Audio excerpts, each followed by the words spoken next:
Yeah. So in the Mishnah we had seen, they're not allowed to benefit from anything that's a chametz, and you can't even use it as fuel for your oven. And in the Brisa we saw that there are a few possibilities here. There's the using it as fuel in the oven for a new oven, which essentially tempers and dries the clay oven, and that would be a benefit that remains always. And therefore, the first opinion said that the oven must be broken down, the clay oven, and remade. If it's an already used oven, so you're not tempering it, you're just heating the oven, and then you can benefit by actually baking or cooking something in there. So then you can only use it after it's already been cooled down. And if you actually baked something in there, a bread, so Rebbe says the bread is prohibited, and the Chachamim disagree and saying, no, the bread is permitted. If, however, you cooked it directly on the coals, then everybody agree it's permitted.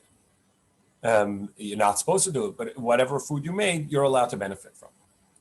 So now the Gemara asks, Vahatanya, we learned bein chadash or bein yashin yutzam, that we have a contradiction. It says that whether it's new or old, you have to wait until it's cooled down, but you don't have to actually break it. In other words, the oven itself, which got tempered and it became a complete oven through the heating of the forbidden fuel, is allowed to remain your oven. You can continue using it. So Gemara says, "Lekashya haRebbi v'Rabban."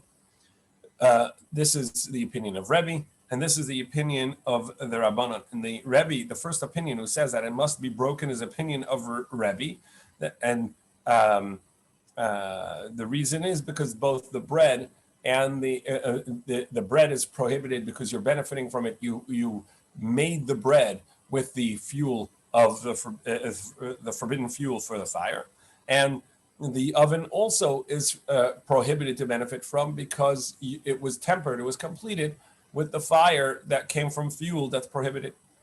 So Gemara says, actually, the bread, Rebbe says, is prohibited because you actually have the benefit of the fuel directly in the bread because it made the bread bread. And so the fuel itself it benefited the bread itself. However, in the oven, you're not eating the oven.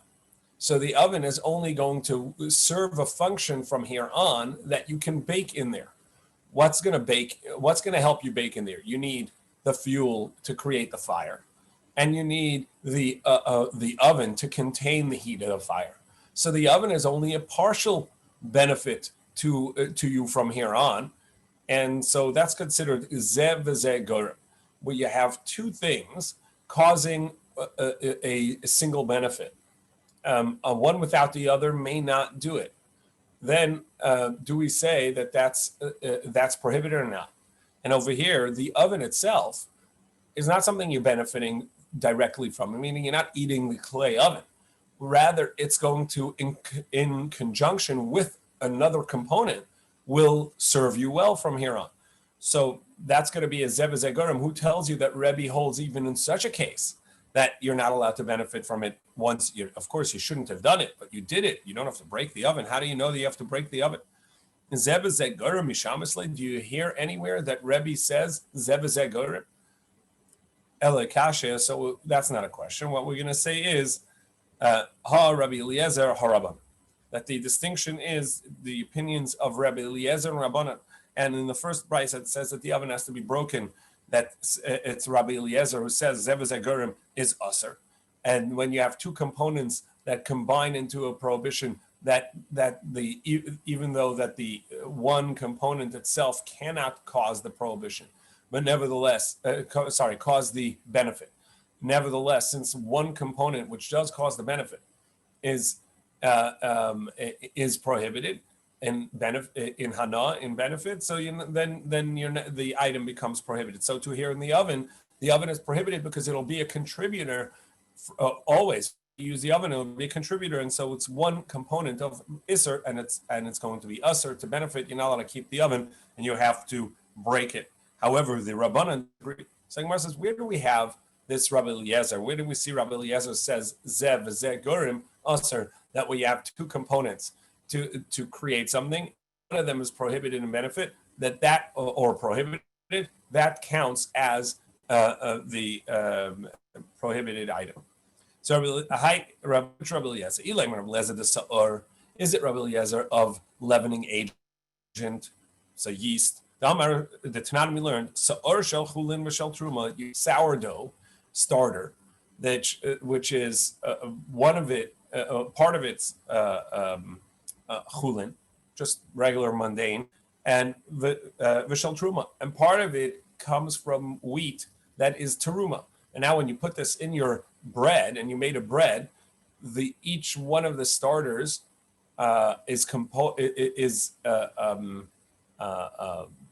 they're combining to create the bread. You need all of the starter, but some of it is prohibited to you. So both of these fall into a dough. Now, let's fall into it because you're not allowed to actually mevatel iser lachatchila. You're not allowed to go ahead and nullify a prohibited item. You can't take a piece of prohibited meat and just throw it into your stew and say, look, it'll be less than 60 and it'll be butter. That's called bittul iser lachatchila, going and trying to nullify something, and actually the nullification does not work in that case. So, however, if it fell in, that's where nullification applies. So over here, where you have the sourdough of teruma and the sourdough of chulin, of mundane sourdough, that fall into the and each one is not sufficient to actually ferment and cause the bread to rise alone. You need the combination. However, when they combined and they did their job, they caused the bread to grow and to ferment. So Rabbi Eliezer Rabbi Eliezer says whichever is the last is the one that completed the work, and therefore that's going to define the whether it's permitted or not. So if you first put in the mundane and then the teruma, this bread is prohibited. If you first put in the teruma and that couldn't do anything alone, together, and then you added the chulin, the mundane, so the mundane is what completed it, and that's going to mean that the bread is permitted. The Chachamim say ben shenafal isel lachatchila, ben shenafal isel lebesoif, lo elameino isel. The Chachamim doesn't make a difference which one came first, which one came last. It's never going to prohibit it unless, and now we go to the top of Chav Zayin Amud Aleph to 27a, unless the teruma alone has sufficient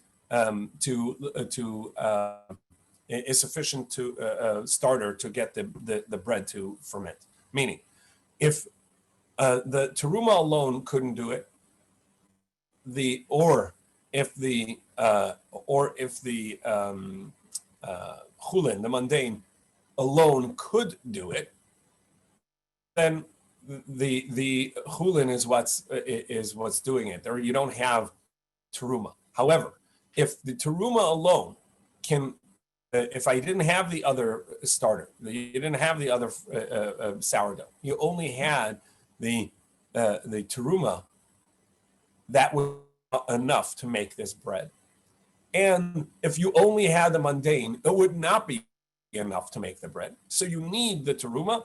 That's when be prohibited.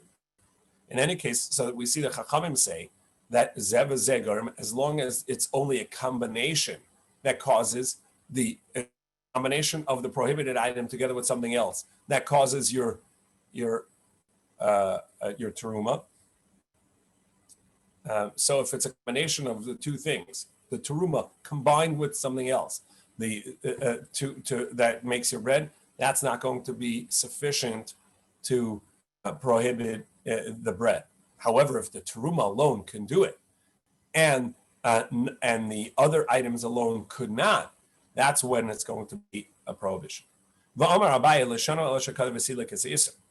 Abaye explains that that Rabbi Eliezer said, that we're going to go with whatever came in last. That's only if you already removed what was there first.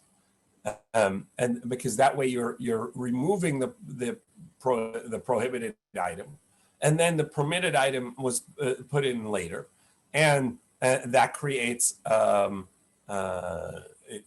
that creates the completion of the fermentation of the bread happened with the permissible item after you've already removed the prohibited item. But if you actually the prohibited sourdough is still in the dough, and then you add a kosher sourdough, that's going to remain prohibited. Why? Because because when two things combine, even though one alone couldn't do it, but the two combine to create the isser, to create something, asr, it's going to be prohibited. So Gemara says, "Amai the time Rabbi Eliezer Kabaya." Who tells you that the reasoning of Rabbi Eliezer is like Abaya? Who tells you it's because they combine together? Maybe it's because he says, look, the first one alone couldn't do it, so it's nullified. The second is what completes it, and that's what created the bread. And so whatever the last one is going to define whether it's prohibited or not. And if the last thing was mundane, even though the teruma was there beforehand, it's going to be permissible. And if the last thing that you put in was the teruma, so even though that the first thing was there already, there was already sourdough, there was already something that's going to make it ferment, but it wasn't sufficient to make it ferment completely. So since it wasn't sufficient, and it's of no significance, and that which completed it is significant. Holds that there's no distinction of whether actually removed the original prohibited item or not, original item, whether it's prohibited or permissible. Rabbi Eliezer is saying that since you didn't remove you don't have to have removed the first thing. The point is the first thing was not significant enough. Because it couldn't complete the job. So you needed the second thing, and therefore that's what defined the prohibition. But indeed, if they had fallen in together, both the teruma and the non-teruma came in together, perhaps Rabbi Eliezer would say, look, there's not enough there to create anything, and the teruma alone didn't do it because it came in together with chulin. So maybe there he would say it's permissible. How do you know Rabbi Eliezer says that when there are two components that combine to create a end result, and one of those are prohibited in benefit, that the entire thing is prohibited?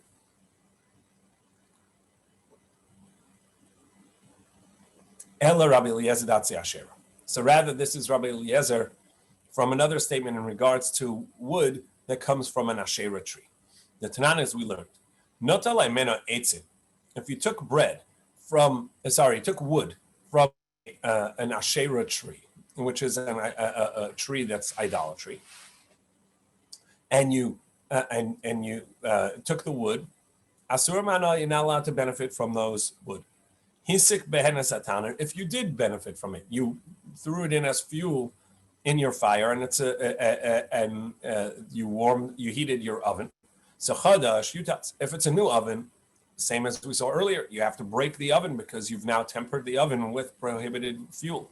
Yoshan, if it's already been tempered, it's a strong oven. Yutan, you have to wait till the oven cools down in order for you to use it, because otherwise you're benefiting from the prohibited item.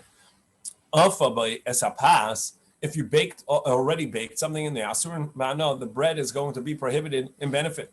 Nis arva b'acheros, if it mixes together with something else, b'acheros, and then those woods mix with something else, and now you have a mixture of prohibited wood logs together with permitted logs, and of that some get mixed into something else. It's all going to be prohibited ba'ana and benefit. You're not allowed to use these woods. They're prohibited in benefit because it comes from avodah zarah. Now, in which way is it prohibited in benefit? We'll see soon. Rabbi Eliezer says that it's sufficient to just take some of the value of the wood. So let's say you had $50 worth of wood from the Asherah tree. And you just take that and you value and you toss it into the Dead Sea, which by throwing it at the Yam HaMelech, you essentially made it useless because it quickly corrode, and that's going to be sufficient to allow you to use the. In any case, what we learn from here that as long as you still have the prohibited benefit in the mixture, and you didn't toss some of it to the Yam HaMelech, the Dead Sea, then he agrees to the first opinion that a new oven needs to be broken. And that would be the same opinion as we have in our Mishnah as well, that the new oven would have to be broken. And also an old oven has to be cooled down. So we see, why does a new oven have to be broken? You're not benefiting, you're not eating the oven, but rather because the forbidden fuel tempered the oven and dried it out, and well, now you can use it.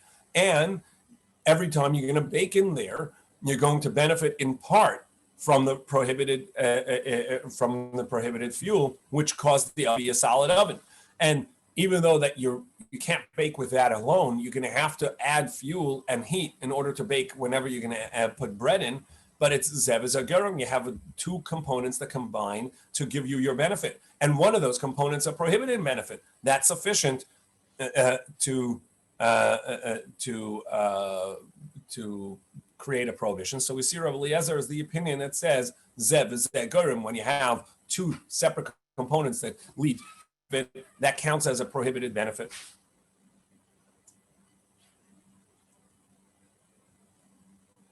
Amrulay, they said to him, to Rabbi Eliezer, "Ein pidin la'avodah zarah." There's no redeeming idolatry.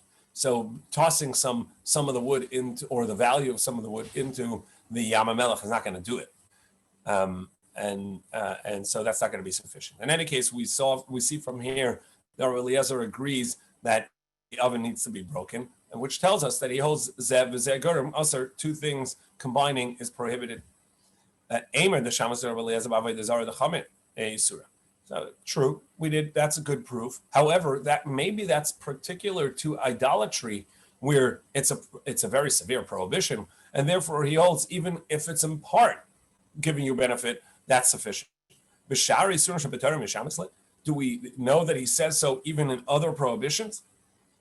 So it says Elim Kain Aman Tarmi. Well, first of all, yeah, because we have a brisa that we brought in regards to chametz that tells us that if you have used wood from fuel as chametz as fuel in your oven, that you have to break the oven if it's a brand new oven. So we see that there is such an opinion, and we have the same opinion in regards to avodah zarah. Who else says this if not Rabbi Eliezer? So if we have another brisa, it must be him.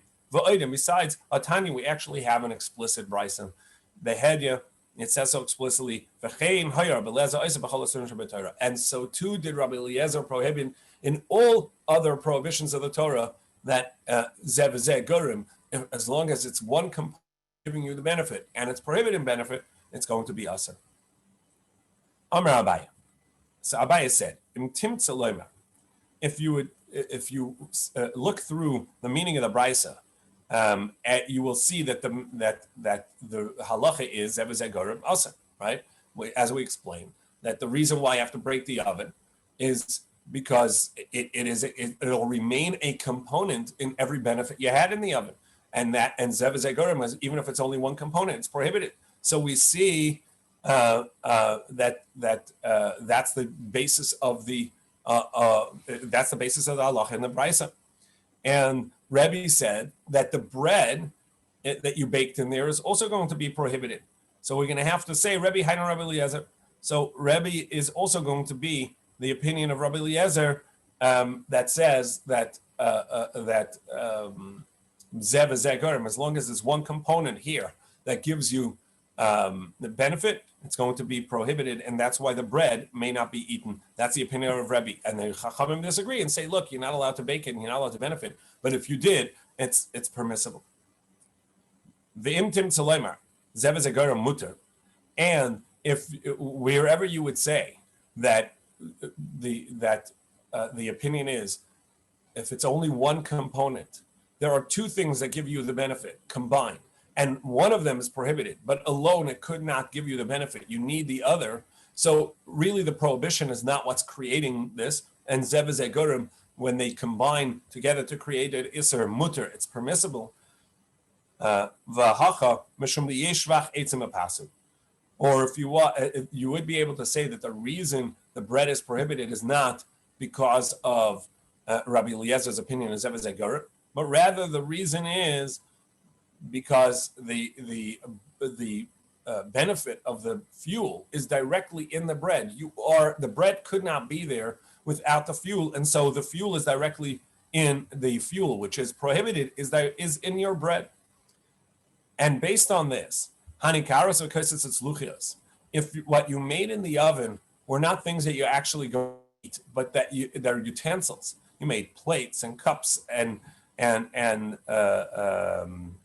bowls, they're going to be prohibited because they were made in the oven as well. Ki pligi b'tanur.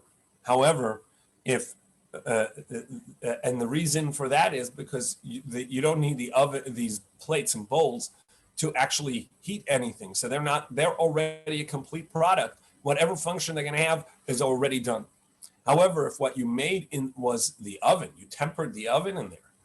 Now that's where the machlokas is, and the reason is because the oven itself is not giving you a benefit directly. You can't chew on the clay oven. Rather, it's servicing the next usage of the oven, but the next usage of the oven also requires heating.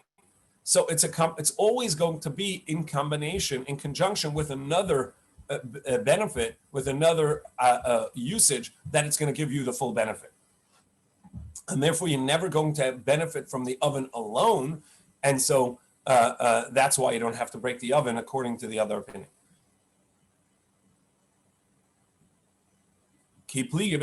So therefore, the machlokas is about an oven, the kadera, or a pot. The one that says that even if it's in conjunction with something else, it's going to give you benefit.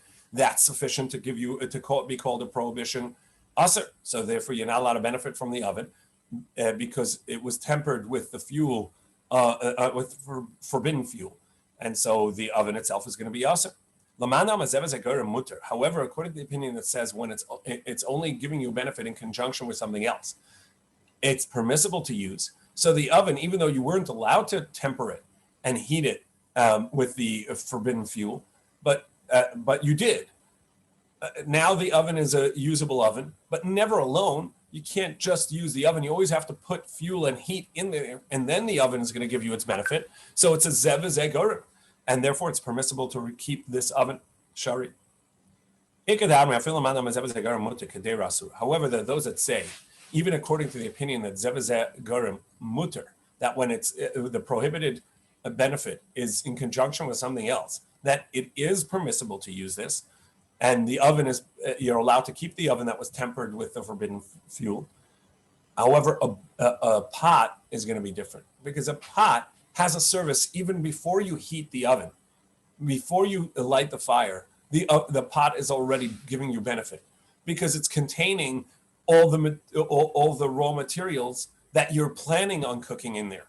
So a pot is a storage, doubles as a storage container, even before and after you've cooked something in there. So the cooking is not the only benefit that you can do in a pot, at which you could say, look, it's a zev zegurim, it's in combination with something else. It actually is a storage area as well. You put the water in and the vegetables and the spices before you put it onto the stove, and then you make and then you cook your soup. So you already have something in there prior to lighting the fire, so it's already giving you benefit, and so it's an individual benefit. The prohibition, the prohibited fuel that tempered this clay pot actually gave you benefit from the start alone. Before you cooked with the permissible wood, you already have benefit from the pot because you put in all the items you're going to cook. And that's a direct, that's a benefit from the prohibited fuel alone. Amar Rabbi Yosef, Amar Rabbi Yehuda, Amar Shmuel. In the name of Shmuel, he said, Tana shesika b'klipi arla b'kashin shel klei hakerem. You heated an oven, and with, like we saw with our produce that came from a tree in the first 3 years, or a straw that grew in a vineyard in a mixed seed. So chadash yutatz, if it's a new oven, it needs to be broken. Yashin yutzan, if it's an old oven and was tempered before this, so then you have to just cool it so you don't benefit from the heat. Aval beis hapas, Rabbi Yema pas muteres v'chachamim oimrim pas asura. If you baked the bread, then the bread is permissible. That's the opinion of Rebbe, and the chachamim say the bread is prohibited. Wait, we just saw in our brisa the opposite. Vatani ibcha. So the Gemara says Shmuel ibchatani. Shmuel had the text of the brisa reverse, where Rebbe is lenient and the chachamim are strict. Or perhaps actually he didn't. But Alma Kasavar Shmuel Alachika Rebbe Mechaveri. However, generally the rule is when there are two opinions in a Mishnah or a Brisa, and it's one individual against another, and Rabbi Yehuda Hanasi, Rebbe, is one of those opinions, the halach is like Rebbe, Mechaveroi, from an individual colleague. But if it's a majority against Rebbe, the halach is like the majority. However, over here that's not the case. Ubaha afilu mechaverov. But over here, the halacha is even like Rebbe, that the bread would be prohibited even against the opinion of the majority. V'savar, so therefore Shmuel said, Asnei ibcha, I will teach it in the reverse, so that the people hear that it's the majority opinion against Rebbe. This way, they will know that the halacha is that you have to prohibit the bread. Because otherwise they would just follow the general rule, which is that you follow the majority opinion against Rebbe. And in this case, that wouldn't be correct. And so he switched the text. Well, not he switched the text. When he read the text, when he taught it, he said it in the reverse so that they would hear what the halacha is. Back to the brisa. Bishla agabi gecholim nivra kol pas muteres. If you baked it on coals, so then everybody agrees that the bread would be permissible. So Amar Yehuda Mashmuel, there's one opinion of Rabbi Yehuda in the name of Shmuel, and there's one opinion of Rabbi Bar Ashi in the name of Rabbi Yochanan. Shmuel was the head of the academy, one of the two academies in Bavel, and Rabbi Yochanan was the head of the academy in Eretz Yisrael. And there's two opinions between them. And we're not sure which one said which. Chad Amar, one said, this is only true in regards to coals that are omemus, that they are they're dying out. But if they are still bright red, that literally mean whispering, they're still hissing and sparking. So these are alive coals. Asur, it's going to be prohibited because now you're benefiting directly from the prohibited fuel. However, one said no. If it's just coals, there's no actual fire. So then it's all carbon already. The fuel is already burnt down and there's nothing left of it. So you're not benefiting from the fuel itself. You're benefiting from the fire, the heat that remains from there. And that's going to be permissible. So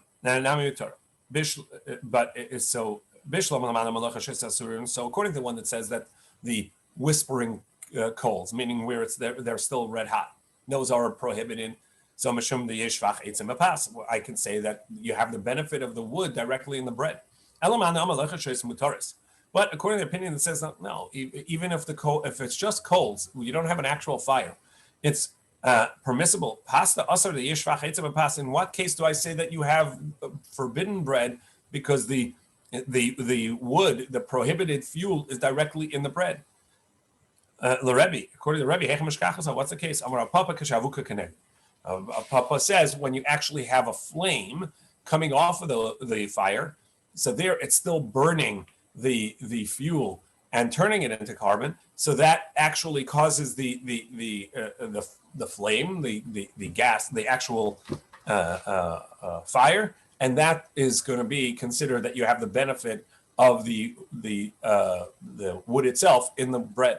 Now we turn to Chav Zayin Amud Beis 27b. So Michlal, from here I can deduce the Rabbanan Pligale Shari, that the Chachamim who disagree with him and say that the bread is permissible. They say that the bread is permissible even when there's an actual flame there. And they say because even a live flame, not just red hot coals, but the flame itself is actually first consuming the fuel, and then is the benefit. The heat and the fuel comes after it already has burnt up, or as it burns up the fuel, and so the fuel is not giving you a direct benefit. It's an indirect benefit, but it's no longer there by the time the fire is burning.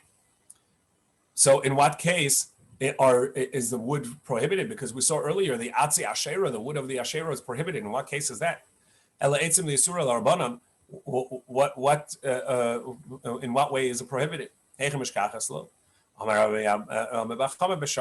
says, indeed, it's never going to be prohibited in usage as fuel. It's only if you're using the wood directly to make a chair, a stool, etc. That's where it's prohibited. Rami Bar Chama asked Rav Chisda, Tana shesika ba'atzei hektish. What if you used the oven to bake with fuel using wood that's hektish?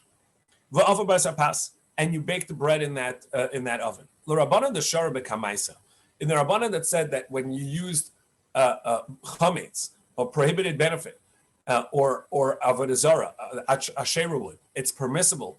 Here, what's the halacha in regards to hektish? Amalei hapas asura.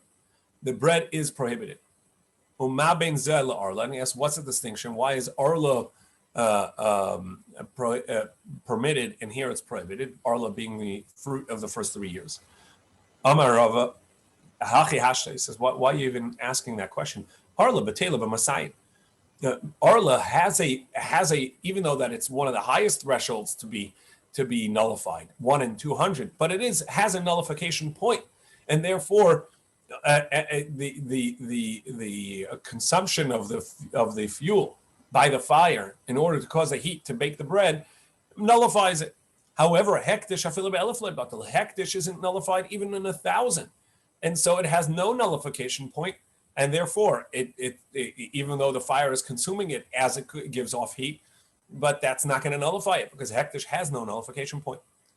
Elam Rava, rather, Rava said, here is a good question. Here's a question that's worthy. Ikasha le hakasha. This is a good kasha. Le ma'al hamasik. Why don't we say that whoever put the wood in the fire actually misused the hektish, misused as something that belongs to the Beis Hamikdash. And there are 2 categories of me'ila, of misuse of the Beis Hamikdash. Anything that has kedushas haguf, that it itself is holy, meaning that it goes on the mizbeach. There, even if you misuse it, it doesn't lose its status. However, anything that's kedushas dummy, that it doesn't itself go on the mizbeach, it doesn't have its own sanctity, but it's sanctified for the use of something else to benefit the structure, the maintenance, to be used for funds to service the Beis Hamikdash, etc. So there, when you misuse it, it actually yatsa l'chulin. At that point, it becomes mundane. You have nullified the sanctity of this item. So when they take wood generally, even though there is a carbon eitzim, there is a way to take wood and put it on the mizbeach and make it and donate it as a carbon because you needed wood on the mizbeach. But generally, the wood that was at the Beis Hamikdash was donated as for its monetary value. V'hamal masik. Once the person puts this wood in as fuel into the fire, he actually nullified it because he did me'ila, misuse of hektish, and owes a carbon, and he owes money back plus the value plus 25%, 125% of what he used, and the wood itself becomes mundane. So by the time the wood burns up as fuel and for the fire, which is heating the oven and baking this bread, it actually is no longer hektish. And once the person who ignites the fire misuse the hektish, the wood is no longer hektish, it's mundane. So he actually sanctified this as a carbon and says the value of this is going to be shlamim for a carbon, which shlamim is a lesser carbon. It's a kachim kalim. It's a lesser degree, so it doesn't have the halacha of me'ilah because it's not kachay kachim. It doesn't have me'ilah, the same rules of misuse of hektish of me'ilah, and therefore it does not lose its hektish status when he misused it.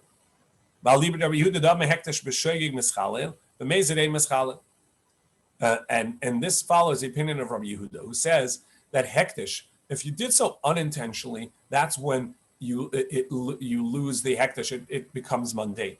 However, if you intentionally misused hektish, eina mischala, you don't have to bring a carbon me'ilah, and the carbon, the hektish remains kaddish.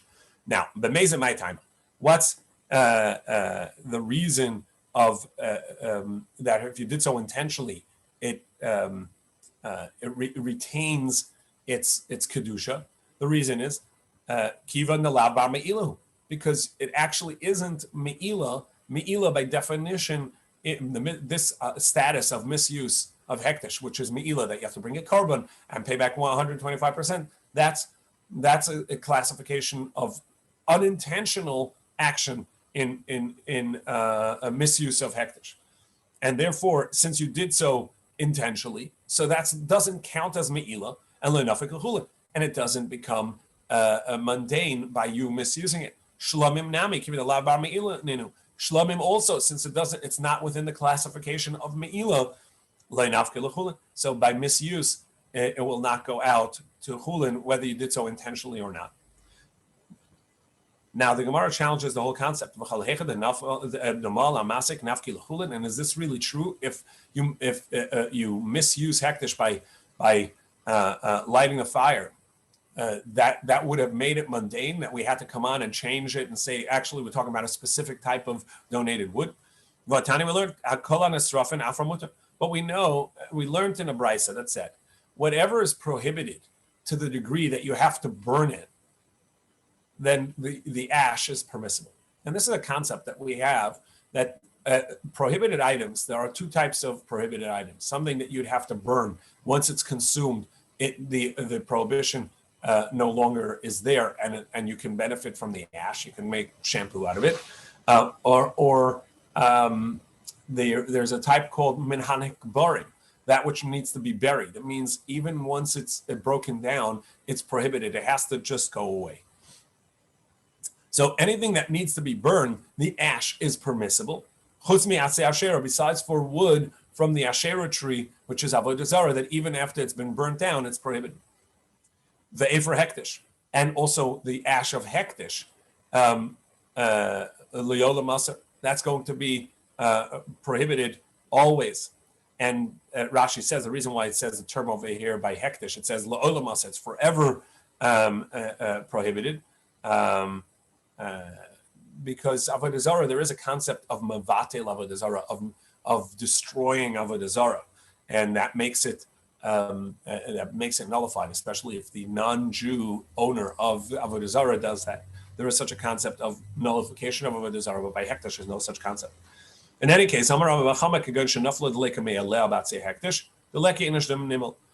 perhaps the case of over here that we're talking about, that the hektish became nullified, is in a case where no one did me'ilah.